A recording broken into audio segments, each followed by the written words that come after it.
다시 인사드리겠습니다. 네, 여러분 이제 익숙하시죠? 네, 소망 대전도회 이제 딱 6일 남았습니다. 다음 주 월요일부터 시작입니다. 여러분 기도 많이 하고 계시죠? 네, 주변의 분들 유심히 보고 또 이렇게 좋은 관계 형성하고 계시죠?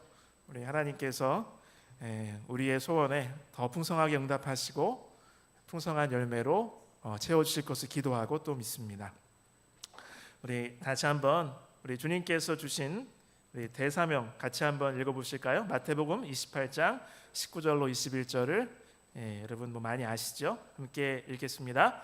그러므로 너희는 가서 모든 민족을 제자로 삼아 아버지와 아들과 성령의 이름으로 침례를 베풀고 내가 너희에게 분부한 모든 것을 가르쳐 지키게 하라. 볼지어다 내가 세상 끝날까지 너희와 항상 함께 있으리라 하시니라. 아멘. 21절 안 읽었네요. 21절 다음 끝부분에 읽도록 하겠습니다. 네, 여러분 이제 주변에 좀 초대하셨죠? 네, 좀 이렇게 오신다는 분도 계시죠? 우리 하나님께서 그분들의 마음을 굳게 잡아주시고 다른 어떤 사탄의 유혹이나 갑작스럽게 어떤 일상의 방해거리가 일어나지 않도록 잘 지켜주시길 간절히 바랍니다. 오늘은 이제 복음 전하는 자가 누리는 세 가지 복이라는 제목을 가지고요. 여러분이 익숙하신 그리스도인 선교 봉사에 있는 내용과 성경 말씀을 통해서 함께 다시 한번 우리의 마음을 우리 주님의 사역에 집중하는 시간을 갖도록 하겠습니다. 우리 사도행전 4장 1절로 4절에 있는 말씀 보시면 여러분 아시다시피 이 베드로와 요한이 어려움을 당하는 그 이야기가 나옵니다. 사도행전 4장 1절부터 4절에 있는 말씀을 제가 읽겠습니다.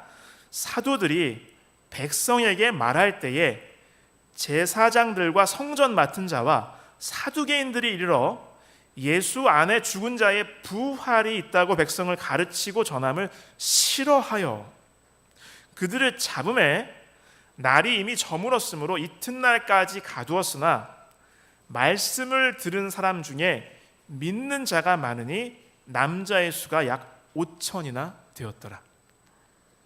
여러분 예수 그리스도 안에 영원한 생명이 있음을 전파하면 세상은 싫어합니다. 사탄 마귀의 지배와 그 이끌림을 많이 받고 있기 때문에 그렇습니다. 그래서 어려움도 만나게 됩니다. 같은 장 18절로 20절을 제가 이어서 읽겠습니다. 그들을 불러 경고하여 도무지 예수의 이름으로 말하지도 말고 가르치지도 말라 하니 19절 20절 같이 읽겠습니다. 베드로와 요한이 대답하여 이르되 하나님 앞에서 너희의 말 듣는 것이 하나님의 말씀을 듣는 것보다 옳은가 판단하라. 우리는 보고 들은 것을 말하지 아니할 수 없다 하니.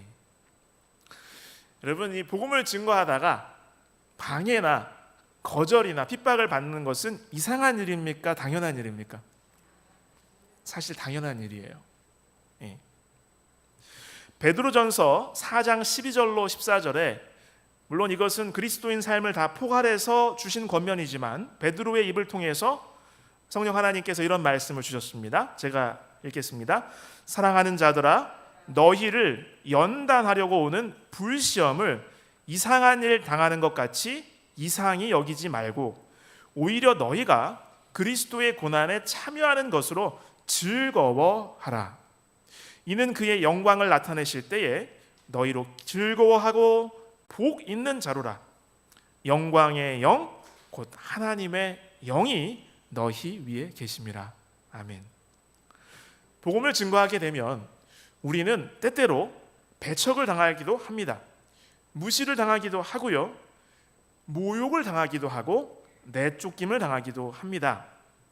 특별히 사도행전의 신뢰를 보면 이것은 조금 전에 우리가 이미 말한 바와 같이 결코 이상한 일이 아니고 당연한 일입니다. 그러나 복음을 전하는 주님의 제자에게는 하나님의 큰 복이 임함을 성경은 분명히 우리에게 약속하고 있습니다. 그래서 오늘 그 중에 세 가지를 함께 나눠보고자 하는 것입니다. 첫 번째, 복음을 전하는 주를 따르는 자가 누리는 그 첫 번째 복은요, 천사가 전도를 동역한다고 하는 것입니다. 무엇이라고요? 천사가 전도를 동역하는 것이에요.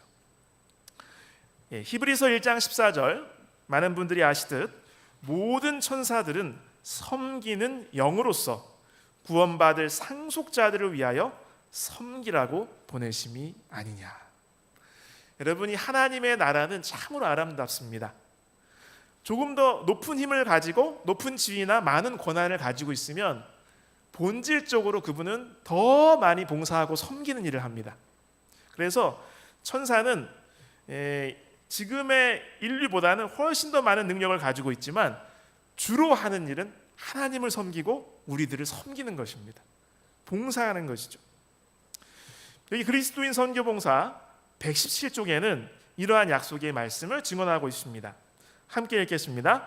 하나님의 천사들이 그대가 방문하는 집에서 그대와 함께 할 것이다. 아멘. 그렇습니다.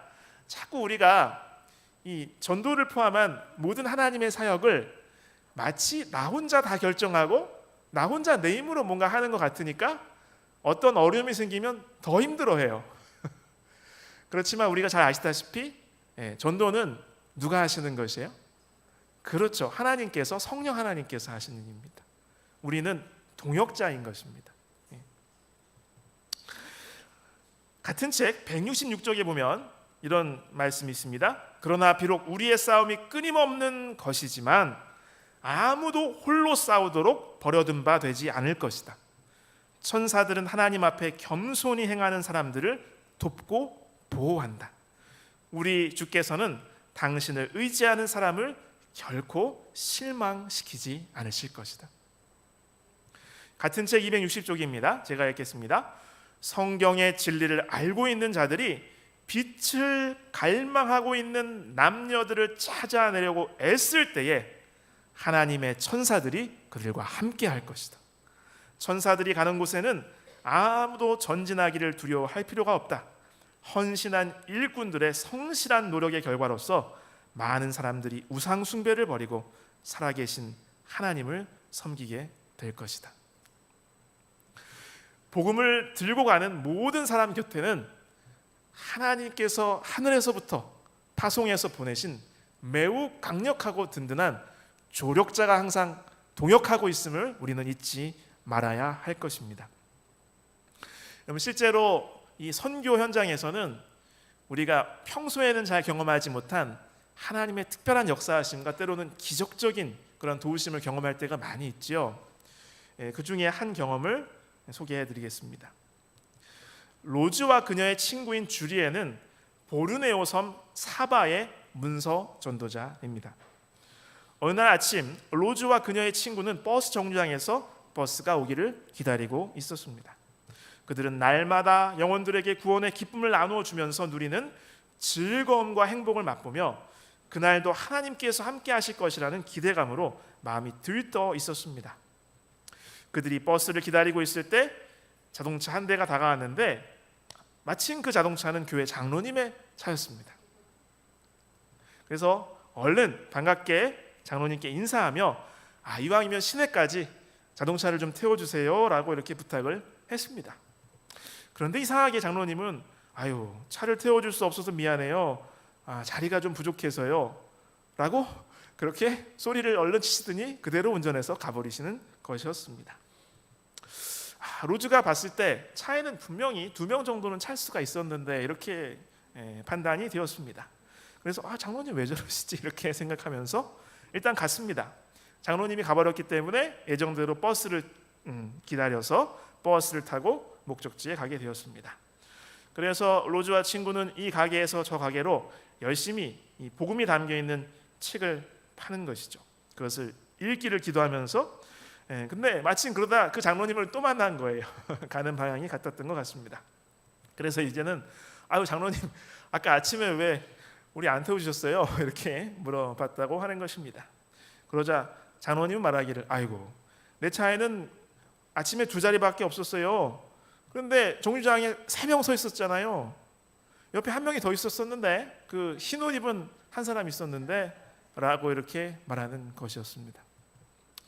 로즈는 그들이 버스를 기다리고 있는 동안 그들과 동행하고 서 있던 분이 천사였음을 즉시 깨달았습니다. 장로님의 이야기를 들은 로즈와 그의 친구는 잠시 눈을 감고 그들을 향하신 하나님의 놀라운 사랑에 깊이 감사하는 기도를 드렸습니다. 실제 선교 현장에 여러 놀라운 이야기들 보면 천사들이 흰 옷을 확실히 좋아하시는 것 같아요. 그렇죠? 그래서 우리가 열심히 선교할 때 하나님께서 여러분의 전도를 돕기 위해서 천사를 항상 함께 보내신다는 사실을 기억하시고 힘을 내시기를 간절히 바랍니다.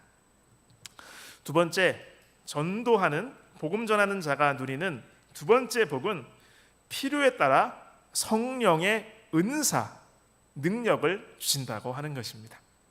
필요에 따라 성령의 은사를 주시는 것입니다. 여기 마가복음 6장 7절에 있는 말씀을 제가 읽겠습니다. 12 제자를 부르사 둘씩 보내시며 더러운 귀신을 제어하는 권능을 주시고, 예수님께서 한 번은 70명의 제자들을 파송하셨고 한 번은 12 사도를 파송하시기도 했죠. 근데 그때는 그냥 보내시지 않았습니다. 어떻게 하라고 당부를 하셨고 그 다음에 그 일을 수행할 수 있는 능력을 위임해서 그 권세를 주셨어요. 마가복음 16장 17절에 우리 주님께서 승천하시면서 주신 대사명을 마가가 기록한 그 표현에 의하면 믿는 자들에게는 이런 표적이 따르리니 곧 그들이 내 이름으로 귀신을 쫓아내며 새 방언을 말하며, 필요할 때 필요한 곳에 하나님의 뜻을 따라 놀라운 권능을 때에 따라 주신다고 하는 것이죠. 에베소서 4장 7절에 있는 말씀입니다. 같이 읽겠습니다. 우리 각 사람에게 그리스도의 선물의 분량대로 은혜를 주셨나니. 에베소서 4장에서는 이것을 잘 이야기하고 있죠. 믿는 자에게 성령 하나님께서 같이 오셔서 내주 하시는데, 성령 하나님은 혼자 오시나요? 두 손 무겁게 오시나요? 두 손 무겁게 오십니다. 네, 성령 하나님의 놀라운 선물과 같이 오시죠. 그래서 같은 장 11절로 12절에 보시면 그가 어떤 사람은 사도로, 하나님께서 성령 하나님을 통해서 이렇게 부르신 겁니다. 어떤 사람은 선지자로, 어떤 사람은 복음 전하는 자로, 어떤 사람은 목사와 교사로 삼으셨으니 이는 성도를 온전하게 하여 봉사의 일을 하게 하며 그리스도의 몸을 세우려 하십니다. 직분이나 권세나 은사를 바로 우리가 성장하고 주님의 선교 사업을 행하고 하나님 나라가 확장하고 교회가 발전하기 위해서 주신다고 하는 것이죠. 그리스도인 선교봉사 80쪽입니다. 하나님의 복음 사업이 신속히 맞춰지고 있으며 악은 사방 어느 곳에서나 성행되고 있다. 우리가 일할 시간은 매우 짧다. 우리는 영적 잠에서 깨어나 우리의 모든 소유와 우리 자신을 하나님께 바치자. 하나님의 성령은 참된 선교인들과 함께 거하시며 봉사할 능력을 공급해 주실 것이다. 성령 하나님께서는 우리의 마음을 변화시켜 주실 뿐만 아니라 우리에게 많은 하늘의 선물들을 주시는 것입니다. 우리가 사역을 감당하도록. 여기 사도행적 40쪽에 있는 그 말씀을 그리스도인 선교봉사에도 다시 이야기를 하고 있는데요. 같이 한번 읽어보겠습니다. 성령의 약속은 어떤 시대나 어떤 족속에게 제한되어 있지 않다. 그리스도께서는 성령의 거룩한 가마가 세상 끝날까지 그를 따르는 자들과 함께 할 것이라고 선언하셨다. 오순절 때부터 지금까지 보혜사 성령은 자신을 주님과 그분의 사업에 온전히 바친 모든 사람과 함께 하셨다. 여러분, 우리의 삶에도 성령 하나님께서 함께 하시고 더 많이 더 깊이 함께 하시길 원하십니다. 이런 아까 소개해드린 그 책에 이런 내용이 있어서 소개해드리겠습니다. 하나님의 성령께서는 복음을 전하는 자의 필요에 따라 은사를 나누어 주십니다. 그래서 은사는 선물입니다. 다시 말하면 성령의 은사는 교육이나 개인적 노력으로 얻어지는 것이 아니라 거저 주시는 성령의 선물이라는 것입니다. 그러므로 성령의 은사는 내가 가지고 있는 장점에 더하여 주시는 것이 아니라 복음을 전하는 데 필요하다면 나에게 전혀 없었던 능력도 허락하시는 것입니다. 사도행전에 보면 베드로가 어부 출신으로 교육을 받은 적도 없고 언변이 뛰어난 사람도 아니었지만 성령의 은사를 받아 구약을 꿰뚫는 유창한 복음 설교를 하는 장면을 보게 됩니다. 성령께서는 베드로에게 필요했기 때문에 말씀 전하는 은사 선물을 주신 것입니다. 그러므로 혹 나는 능력이 없어서 복음 전하는 일을 잘할 수 없다고 생각하시는 분이 계신다면 성령은 생명의 떡을 이웃에게 나누어 주기를 갈망하는 모든 자에게 임할 것이다 라고 하신 하나님의 약속을 믿으시고 성령의 은사를 간구하게 되시기를 바랍니다. 생명을 나누라 라는 책에서 이렇게 이야기하고 있습니다. 여러분, 그러니까 우리 선교는 내 힘으로 하는 겁니까? 아니면 성령의 능력으로 하는 겁니까? 그렇죠. 그러니까 내가 못해서, 내가 부족해서 못해요 라는 것이 사실상 말이 안 되는 것이죠. 필요한 그 순간에 하나님께서 우리에게 필요한 능력을 주시는 것입니다. 용기를 내시기를 간절히 바랍니다. 세 번째, 복음을 전하는 자가 누리는 복입니다.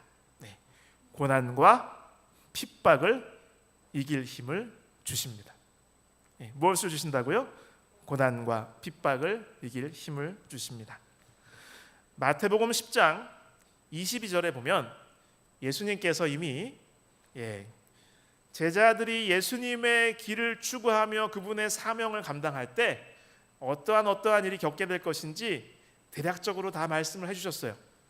그 중에 또 너희가 내 이름으로 말미암아 모든 사람에게 미움을 받을 것이나 끝까지 견디는 자는 구원을 얻으리라. 그렇죠. 여러분, 예수님께서 제자들에게 하신 말씀을 보면요, 예수님의 제자가 되는 길은 쉬운 일인가요? 어려운 일인가요? 무지무지하게 어려운 일입니다. 그러나 너무나 풍성한, 세상이 줄 수 없는 큰 하나님의 복이 있는 길이라고 말씀하셨습니다.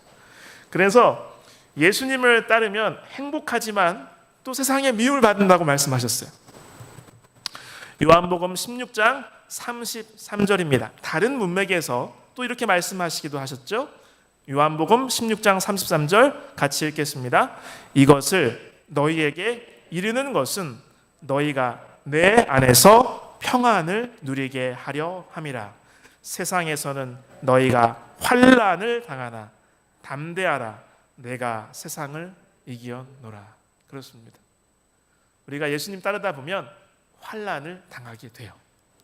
그러나 예수님께서는 평안을 주셨고 세상을 이기신 예수님께서 우리도 세상을 이길 수 있게 해주신다고 그러한 뜻으로 말씀을 주신 것이죠. 우리 서두에 읽었던 우리 마태복음 28장 19절로 20절을 제가 다시 한번 읽겠습니다. 그러므로 너희는 가서 모든 민족을 제자로 삼아 아버지와 아들과 성령의 이름으로 침례를 베풀고 내가 너희에게 분부한 모든 것을 가르쳐 지키게 하라.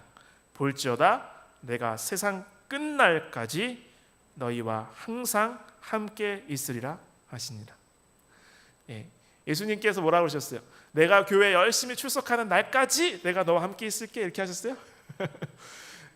네가 늙어서 움직이지 못하게 되기 전까지 활동할 때까지 함께 있으리라, 이렇게 하셨어요? 아니죠. 세상 끝날까지 함께 하신다고 하셨습니다. 그래서 우리에게 고난과 핍박의 순간 예수님도 함께 그것을 당하시는 것입니다. 내 옆에서. 우리 계속해서 우리 사도행전에 있는 말씀을 선교봉사에서 인용한 이 말씀을 제가 읽겠습니다. 진리의 역사는 항상 선악간의 투쟁의 기록이었다. 이 세상에서 복음을 전파하는 일은 언제나 반대와 위험과 손실과 고통을 받으면서 수행되어 왔다. 결코 이것은 쉬운 길은 아닙니다. 사도 바울은 무릇 그리스도 예수 안에서 경건하게 살고자 하는 자는 핍박을 받으리라고 말하였다. 그러면 박해의 불이 거의 꺼진 듯이 보이는 것은 무슨 이유인가? 그 유일한 이유는 교회가 세속적 표준과 타협하여 별로 반대를 받을 일이 없는 까닭이다. 오늘날의 종교는 그리스도와 그분의 사도들이 생활하던 당시에 그리스도인의 신앙처럼 순결하고 거룩한 성격의 것이 아니다.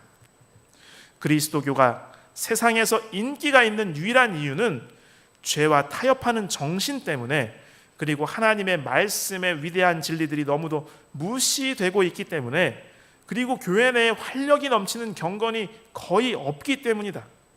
초대교회의 신앙과 능력이 되살아날 때에 박해의 정신은 다시 나타날 것이며 핍박의 불길은 다시 타오를 것이다. 그렇죠.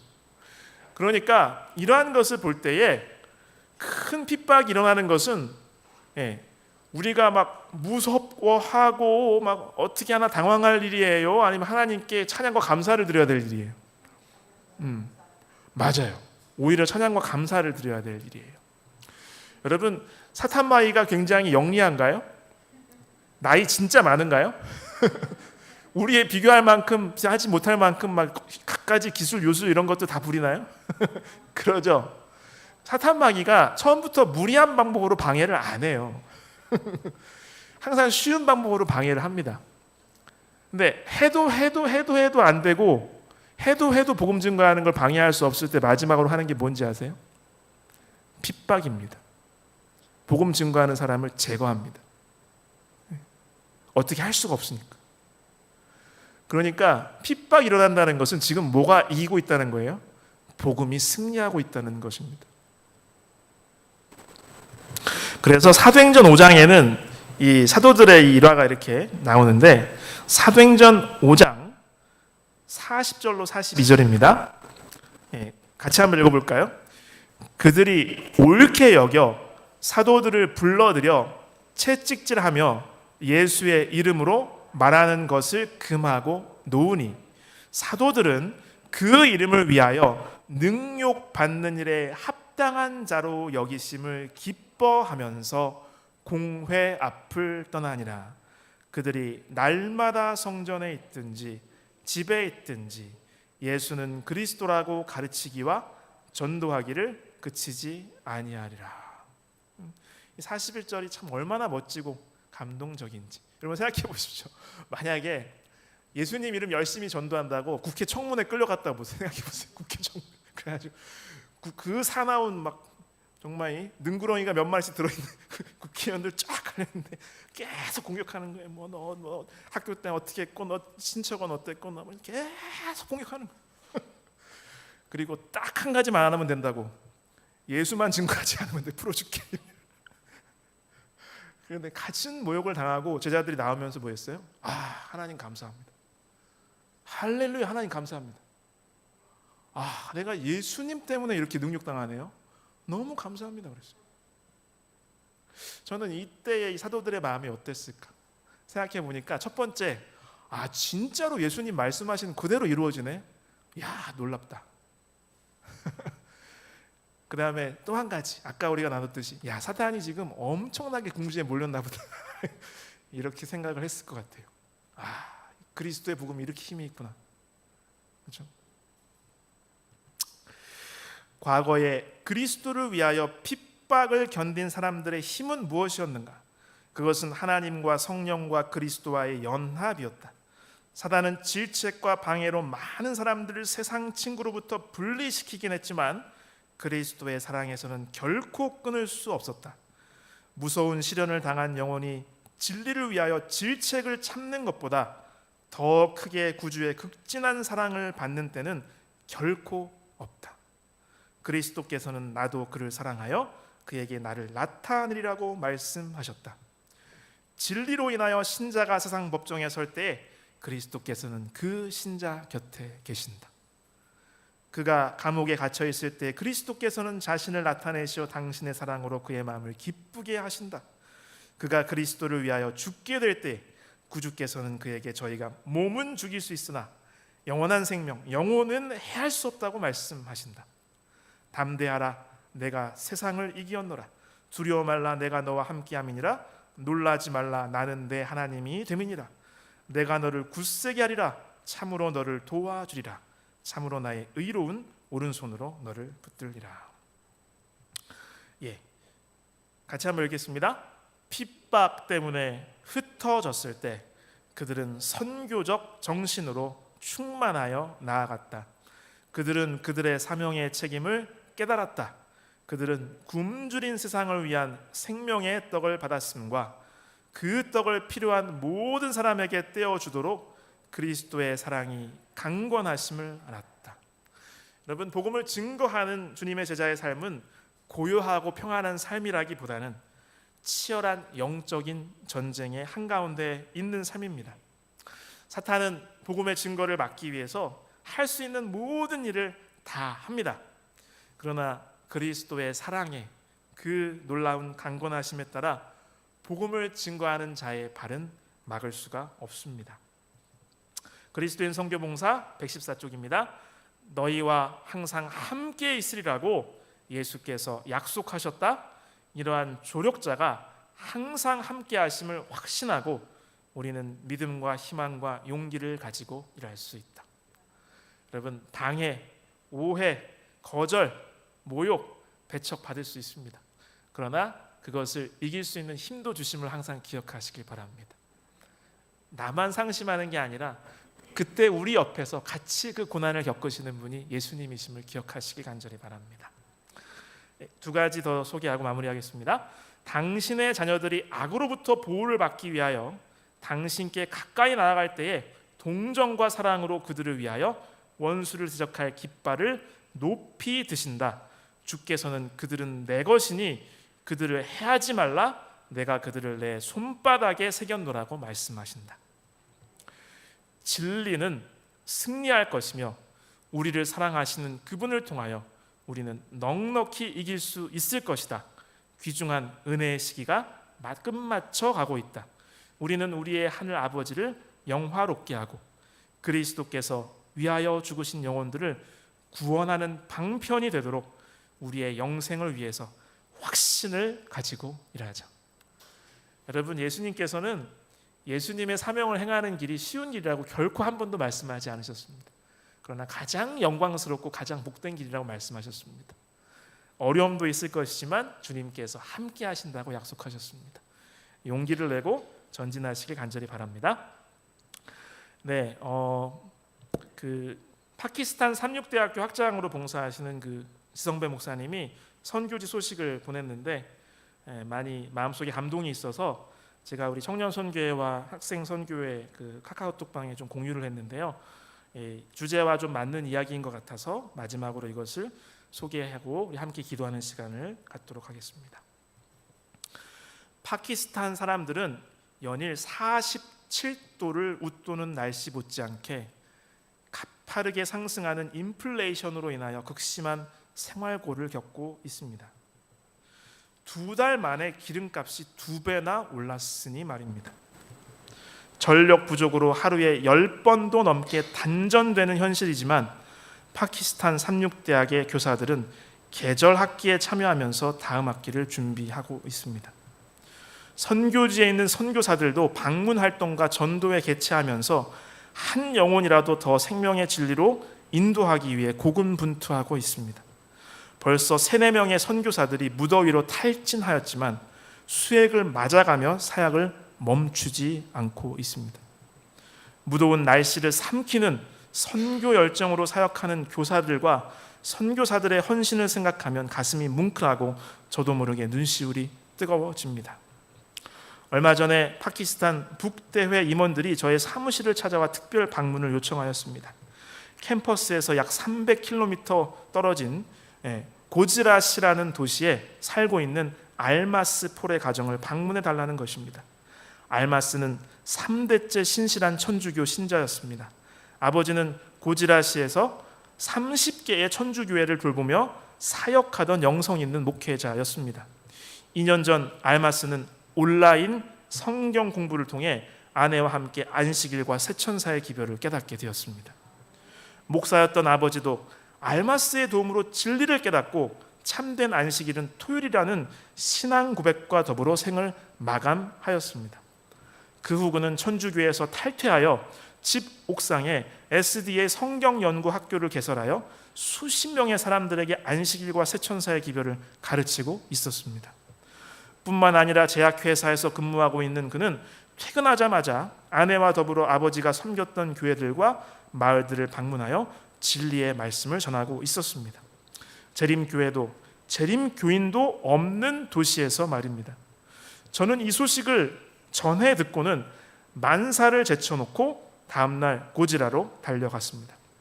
금요일 저녁 7시쯤 도착했을 때 알마스 가정은 저희를 위해 식사를 준비해 놓았지만 자력처럼 우리를 끌어당기는 찬양하는 소리에 식탁도 뒤로 한 채 옥상으로 발길을 돌렸습니다. 자그마한 옥탑방에는 80여 명의 사람들이 빼곡하게 모여 앉아 저를 기다리고 있었습니다. 숨이 막힐 것 같은 더위도 온 몸이 땀 범벅이 된 것도 모르고 안식일과 재림에 대한 기별을 전했습니다. 진리의 말씀을 듣기 위해 귀를 쫑긋 세우고 성경 한 구절 한 구절에 아멘으로 감탄하는 사람들과 함께 보낸 2시간도 어느덧 훌쩍 지나가 버렸습니다. 저는 이 집회를 마치면서 깨달은 진리를 외롭게 전하고 있던 알마스의 수고와 헌신의 흔적을 엿볼 수 있었습니다. 교회 지도자들과 성도들의 비난과 오해에도 결코 굴하지 않고 2년 동안 매주 안식일마다 성경 연구 학교를 운영하면서 수많은 사람들에게 새천사의 기별을 전하였습니다. SD의 성경 연구 학교에 참여한 사람들에게 식사를 대접하고 교회와 마을들을 방문하여 성경을 가르칠 수 있는 비용을 마련하기 위해 자신의 오토바이와 자가용도 처분하였다고 합니다. 현재는 35명의 학생들이 성경 연구 학교를 통해 재림 기별을 배우고 있으며 최근 2마을에 SD의 성경 연구 학교를 더 개척하였습니다. 재림교인도 재림교회도 없는 도시에서 말입니다. 알마스는 집회를 마친 후 저에게 테미나라는 한 여성을 소개해 주었습니다. 테미나는 수개월 전에 고지라로 발령받은 수녀였습니다. 근데 그는 알마스의 가정을 방문하였다고 합니다. 신실한 성도가 교회에 출석하지 않는다는 것을 알고 방문하게 된 것입니다. 수녀는 알마스에게 질문을 받게 된 거예요. 수녀가 알마스에게 왜 천주교회는 우상을 숭배하는가? 성경의 안식일은 언제인가라는 질문을 받게 되었습니다. 처음에는 거부감도 컸지만 오랜 성경 연구를 통해 진리를 깨닫고는 3일 전에 수녀직에서 탈퇴를 선언하였던 것입니다. 물론 교회와 동료로부터 홀대를 받고 집에서는 쫓겨나기도 했지만 진리의 대열에 가담한 테미나의 얼굴에는 기쁨과 행복이 넘쳐나고 있었습니다. 테미나는 알마스 부부와 함께 지역을 방문하면서 자신이 깨달은 진리를 간증과 함께 전하며 선교사처럼 살고 있습니다. 저는 비자를 신청하기 위해 한국에 나오기 일주일 전에 알마스 가족과 테미나를 파키스탄 삼육대학의 안식일 예배에 초청하였습니다. 이들이 말로만 들었던 재림교회에 처음 발을 내디딘 날이었습니다. 예배를 통해 세계 재림교회의 한 가족이라는 것을 몸소 느낀 알마스는 하염없이 감사의 눈물을 흘렸습니다. 그리고 이렇게 고백하였습니다. 지금까지 저는 외롭게 투쟁하였습니다. 그러나 이제는 외롭지 않습니다. 나를 가족처럼 여겨주는 재림교회가 있기 때문입니다. 더 많은 사람들이 진리를 깨달을 수 있도록 모든 것을 바쳐 헌신할 것입니다. 11시 일꾼으로 알마스와 테미나를 불러주신 하나님께 영광을 돌립니다. 곳곳에서 정말 그렇게 열악한 환경 속에서 성령 하나님께서는 힘차게 일하고 계십니다. 오늘 우리가 선교지로 직접 가지는 못할지라도 바로 우리가 있는 곳이 우리에게 맡겨진 선교지임을 기억하시고 우리 이번 전도회를 통해서 주님의 풍성한 성령의 열매, 영혼의 열매를 거두게 되시기를 간절히 바랍니다. 우리 함께 잠깐 기도하는 시간 갖도록 하겠습니다. 오늘 우리 크게 세 가지 제목인데요. 첫 번째, 내가 한 영혼을 전도회에 데려오게 하소서 기도해 주시길 바랍니다. 전도회를 위해서 계속 기도하고 계시죠? 강사 목사님과 구도자를 위해서 기도해 주시기를 부탁드립니다. 세 번째로 우리 질병으로 고통당하는 성도들 위해서 기도해 주시고, 특별히 오늘은 우리 건강이 많이 악화된 나종호 성도님, 그리고 지금 수술을 잘 마친 이문호 집사님 회복을 위해서도 함께 기도해 주시기 바랍니다. 잠깐 기도하시겠습니다.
네, 마지막 찬미. 다 같이 일어나셔서 269장 찬양하겠습니다. 269장 함께 찬양하겠습니다.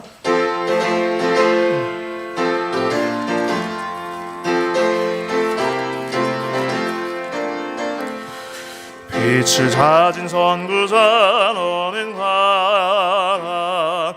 어두운 그늘 세상에 주의 말씀 전하러 너는 가라. 복음의 빛 비추라. 생명의 빛 비추라. 복음의 빛 비추라. 죄로든 밤 빛을 비추라. 빛을 가진 선구자 주님 함께 하시니 너는 가라. 주님의 일 행하라. 주의 자비 전하러 너는 가라. 복음의 빛 비추라. 생명의 빛 비추라. 복음의 빛 비추라. 죄로든 밤 빛을 비추라. 빛을 가진 선구자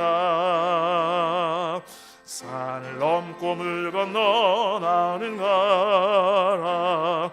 주 명령을 따라서 주의 복음 전하러 너는 가라. 복음의 빛 비추라. 생명의 빛 비추라. 복음의 빛 비추라. 죄로든 밤 빛을 비추라. 빛을 가진 선구자 동서남북 어디나 너는 가라. 그 말씀을 전하라. 망인 얻은 자에게 너는 가라. 복음의 빛 비추라. 생명의 빛 비추라. 복음의 빛 비추라. 죄로는 밤 빛을 비추라. 빛을 가진 선구자 하늘에 계신 아버지 하나님, 너무나 부족하고 연약한 저희를 불러서 주님의 귀한 인류구원의 사역에 한획을 일익을 담당할 수 있도록 우리를 사용하여 주시니 너무나 감사드립니다. 아버지 하나님, 주님께서 복음 전하는 자에게 주신 바 약속하신 그 복이 있사오니 우리 기도하는 우리 각자가 그 복을 다 누리기를 간절히 바라고 원합니다. 우리가 연약하지만 주님의 명령을 따라서 주님께서 주시는 능력으로 주님께서 주시는 약속을 믿고 나갈 때에 성령 하나님께서 우리 주변의 귀중한 영혼들의 마음을 감화 감동시켜 주시고 복음의 초청을 받아들일 수 있도록 하여 주시며 주님의 뜻이어든 다음 주에 있는 이 대전도회에 주님 성령으로 강력하게 역사하여 주심으로 우리 주변에 있는 소중한 이웃들, 가족, 친지들을 그리스도 앞으로 영생의 귀한 기별 앞으로 인도하는, 그리하여 주님 기뻐하시는 놀라운 영혼의 열매들이 있는 풍성한 전도회가 될 수 있도록 인도하여 주시옵소서. 예수님의 이름으로 간절히 기도 올리옵나이다. 아멘.